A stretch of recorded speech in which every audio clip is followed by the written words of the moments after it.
آج کی ویڈیو میں ہم جس شخص کا آپ کے ساتھ ذکر کریں گے وہ شخص 1992 میں $30 بلین کا مالک تھا، لیکن اس کا یہ سارے کا سارا پیسہ غیر قانونی تھا۔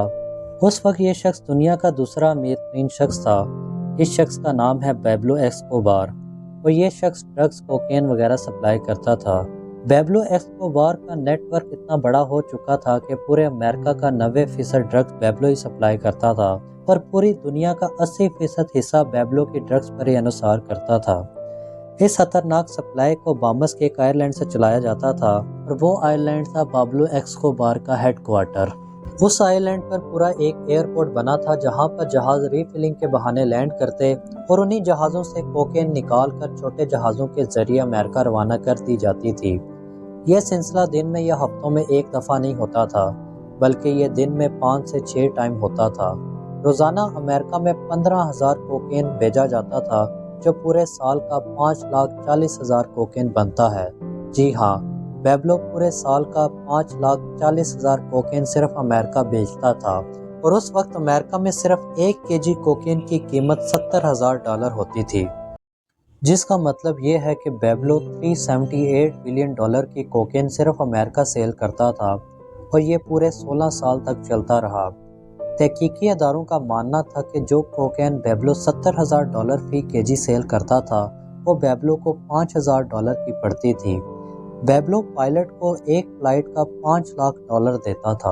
اس کے علاوہ رشوت دینے کے باوجود بھی پیبلو ایسکوبار کو $60 ملین بچ جاتے تھے، جو سال کے $22 بلین بنتے ہیں، اور یہ سارے کا سارا پیبلو ہارڈ کیش کی صورت میں رکھتا تھا اور ان پیسوں کی گڈیاں بنانے کے لیے روزانہ $1,000 کے ربر بینڈ آتے تھے، یعنی مہینے کے $30,000 اور سال کے $3,65,000 کے صرف ربر بینڈ آتے تھے۔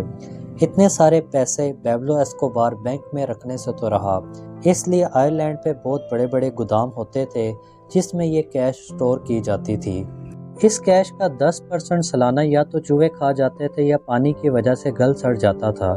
کہا جاتا ہے پیبلو روزانہ اتنے پیسے گن نہیں سکتا تھا، اس لیے ان کا وزن کیا جاتا تھا اور اندازے سے ہی گڈیاں بنائی جاتی تھیں۔